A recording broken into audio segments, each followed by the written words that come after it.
एक सेकंड के लिए सोचो, अभी जिस सेकंड में तुम ये वीडियो देख रहे हो, Amazon का क्लाउड सर्वर किसी का प्राइम वीडियो स्ट्रीमिंग करने के लिए रेडी कर रहा है। माइक्रोसॉफ्ट का Azure तुम्हारे बैंक का UPI ट्रांजैक्शन प्रोसेस कर रहा है और गूगल का सर्वर तुम्हारे मैप का डेटा रूट कर रहा है। और ये सब एक ही जगह से हो रहा है और वो जगह है महाराष्ट्र। मैं तुम्हें आज एक ऐसी कहानी सुनाने वाली हूँ जो हेडलाइंस में नहीं आती है।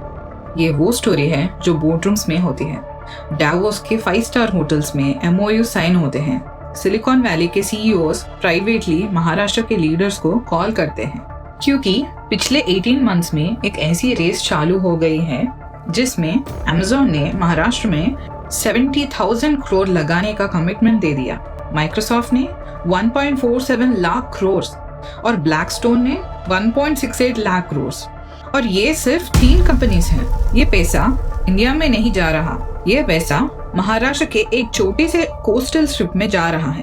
तो सवाल ये है क्यों? आज हम ये एग्जैक्ट मिस्ट्री सॉल्व करते हैं और जब ये वीडियो खत्म होगी तुम महाराष्ट्र को कभी पहले की तरह नहीं देखोगे। 2006 में ब्रिटिश मैथमेटिशियन क्लाइव हम्बी ने एक बात कही थी, data is the new oil. तब शायद लोगों ने सीरियसली नहीं लिया। आज 2026 में ये लाइन प्रोफेटिक लगती है, लेकिन ऑयल की एनालॉजी सिर्फ एक हद तक ठीक है। ऑयल को रिफाइनरीज और पाइपलाइंस लगती है और हमारे इस डेटा को भी जिंदा रखने के लिए फिजिकल इंफ्रास्ट्रक्चर लगता है जिसे हम डेटा सेंटर्स कहते हैं।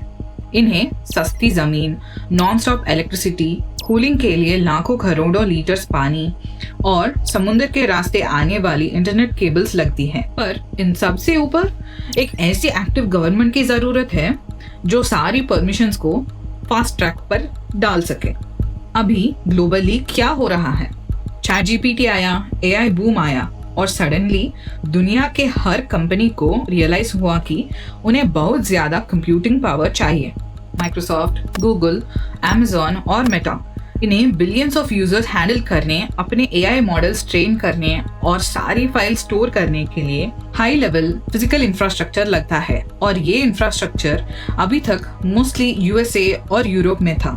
But here's the problem, USA में पावर ग्रिड ऑलरेडी स्ट्रेस्ड है। टेक्सास में डेटा सेंटर्स की वजह से ब्लैकआउट्स आ रहे हैं। वर्जीनिया में, जो दुनिया का बिगेस्ट डेटा सेंटर हब है, अब नए डेटा सेंटर्स के लिए पावर परमिट मिलना ऑलमोस्ट इम्पॉसिबल हो गया है। यूरोप में एनवायरमेंटल रेगुलेशंस इतनी स्ट्रिक्ट है कि एक डेटा सेंटर अप्रूव होने में 3 से 4 साल लग सकते हैं। सिंगापुर, जो एशिया का ट्रेडिशनल टेक हब था, 2019 में डेटा सेंटर मोरेटोरियम लगा दिया, लिटरली बैन कर दिया। 2 साल तक नए डेटा सेंटर्स अलाउड नहीं थे। तो दुनिया के बिगेस्ट टेक जायंट्स एक ऐसी जगह ढूंढ रहे हैं जहां लैंड सस्ती मिले, इलेक्ट्रिसिटी रिलायबल हो, गवर्नमेंट हर काम आसान कर दे, इंटरनेट कनेक्टिविटी एक्सेलेंट हो और कंज्यूमर मार्केट भी ह्यूज हो। एक ही जगह ये सारी बॉक्सेस टिक होती हैं और वो है महाराष्ट्र। महाराष्ट्र का ये गेम बिल्कुल सिंपल है।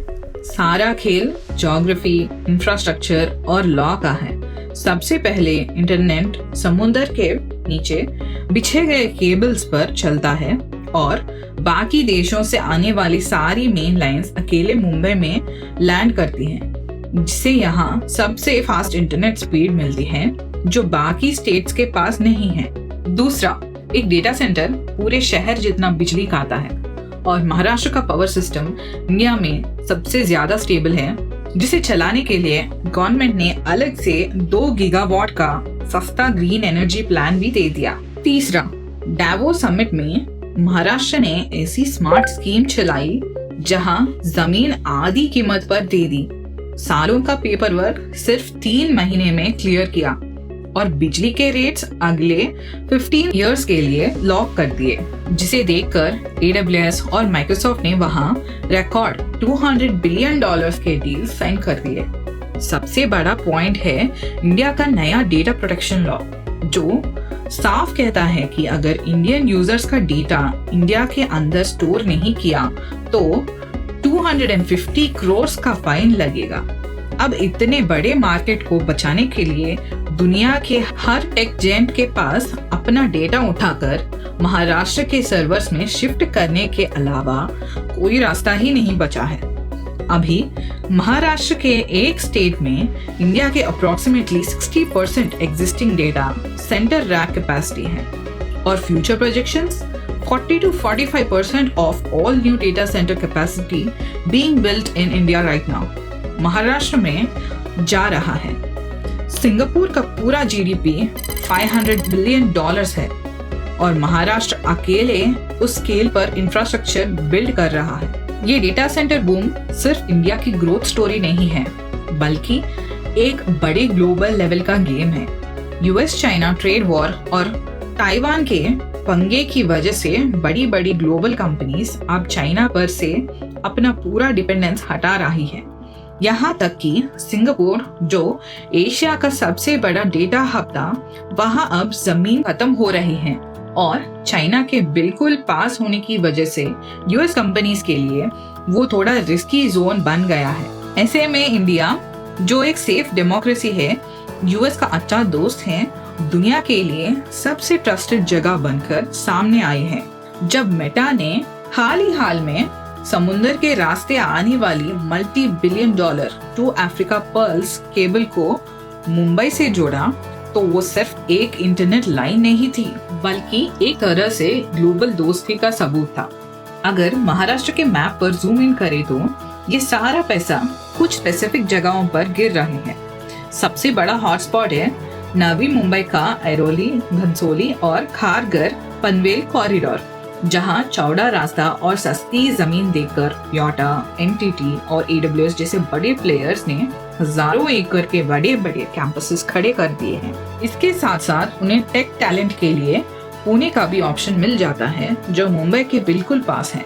महाराष्ट्र में अभी 85 से ज्यादा डेटा सेंटर्स हैं, जो सिर्फ खाली बिल्डिंग्स नहीं हैं, बल्कि उनके साथ बिजली, कूलिंग और कंस्ट्रक्शन का एक पूरा इकोसिस्टम चलता है। गवर्नमेंट का कहना है कि सिर्फ AWS और लोधा के इन्वेस्टमेंट से हर साल मार्केट में आराम से 80,000 से ज्यादा जॉब्स सपोर्ट होंगे। अब एक इम्पोर्टेंट चीज, क्योंकि 2024 to 2025 में जो डेटा सेंटर बूम है, ये ट्रेडिशनल क्लाउड स्टोरेज के बारे में नहीं है, ये AI के बारे में है। ChatGPT टाइप मॉडल्स ट्रेन करने के लिए you need massive GPU clusters, NVIDIA H100 chips, और इंडिया गवर्नमेंट भी इस रेस में पीछे नहीं है। इंडिया AI मिशन के नाम से एक 10,000 करोड़ का प्रोग्राम लॉन्च किया है, जिसका एक ही काम है, दुनिया के सबसे पावरफुल AI चिप्स, NVIDIA के GPUs कंपनीज को सस्ते रेट पे प्रोवाइड करना। अभी तक 34,000 से ज्यादा चिप्स का ऑर्डर हो चुका है और आधे तो इंस्टॉल भी हो गए हैं। मतलब इंडिया ऑफिशियली AI इंफ्रास्ट्रक्चर की बुनियाद तैयार कर रहा है और वो बुनियाद महाराष्ट्र में पड़ रही है। अब मुंबई की कोस्टल लोकेशन एक और एडवांटेज देता है AI ट्रेनिंग के लिए। AI मॉडल ट्रेन करना सिर्फ चिप्स का काम नहीं है, उसमें डेटा भी चाहिए, टेराबाइट्स, पेटाबाइट्स, और ये डेटा एक जगह से दूसरी जगह मूव करना पड़ता है और वो भी फास्ट। इसी काम के लिए सबमरीन केबल्स चाहिए और मुंबई, जहां दुनिया के कुछ सबसे बड़े केबल्स लैंड करते हैं, वो नेचुरली वो जगह बन जाता है जहां ये सब पॉसिबल है, बिना रुके, बिना स्लो हुए। हाइपरस्केलर्स, क्लाउड जायंट्स मुंबई को स्पेसिफिकली ट्रीट कर रहे हैं as a training hub for large language models. ये वो जगह है जहां कल का AI जो हमारा डिसीज डायग्नोसिस करेगा, जो हमारा टैक्स फाइल करेगा और हमारे बच्चों को पढ़ाएगा, वो ट्रेन हो रहा है। महाराष्ट्र लिटरली एक AI फैक्ट्री बन रहा है। ये पूरा खेल सिर्फ पैसे का नहीं, बल्कि ग्लोबल पावर का है, क्योंकि जो देश AI इंफ्रास्ट्रक्चर कंट्रोल करेगा, वही पूरे फ्यूचर को रूल करेगा। अब आते हैं सबसे असली सवाल पर, इस सब से एक आम महाराष्ट्रियन को क्या मिलेगा? अगर अच्छी साइड देखें तो जब ये डेटा सेंटर्स बनते हैं तो शुरुआत में हजारों लोगों को कंस्ट्रक्शन का काम मिलता है। इन कंपनी से जो टैक्स आता है उसे सरकार स्कूल्स और हॉस्पिटल्स बना सकते हैं और पुणे मुंबई के लोकल स्टार्टअप्स को सस्ता क्लाउड नेटवर्क मिल जाता है। लेकिन इसका एक ऐसा सच भी है जिसे सब छुपाते हैं।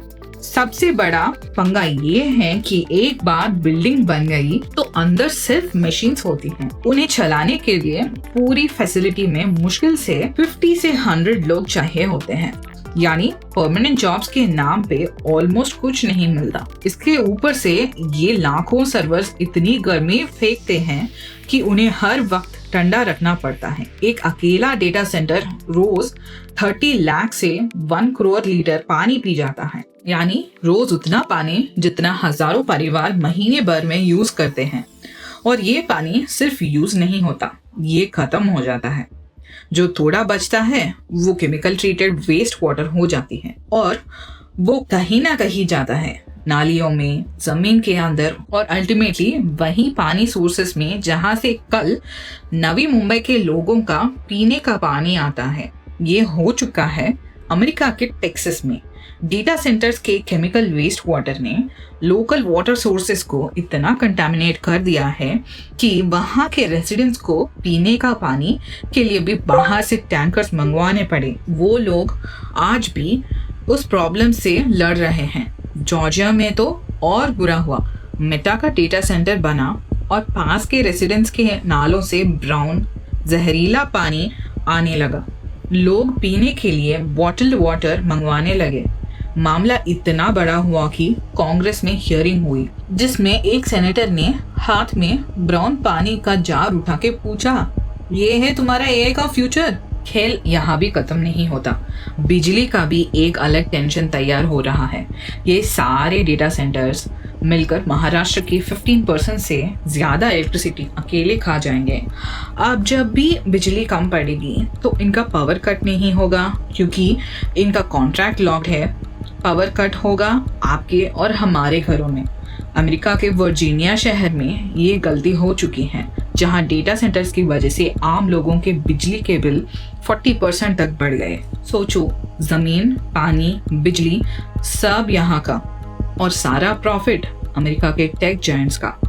अब महाराष्ट्र एक डिजिटल कैपिटल बनेगा या इन कॉर्पोरेट्स का गुलाम, ये इस बात पर डिपेंड करता है कि हमारी गवर्नमेंट उनसे लोकल जॉब्स और पानी रिसाइकिल करने की कितनी स्ट्रिक्ट रूल्स रखती है। तो अब सवाल है कि 2030 तक क्या होगा और ये सब कहाँ जा रहा है। अगले 2-3 साल में AWS और माइक्रोसॉफ्ट की पहली बड़ी बिल्डिंग्स बिल्कुल तैयार हो जाएंगे, यानी जो अभी सिर्फ बातें चल रही हैं वो सच में सामने दिखने लगेगी।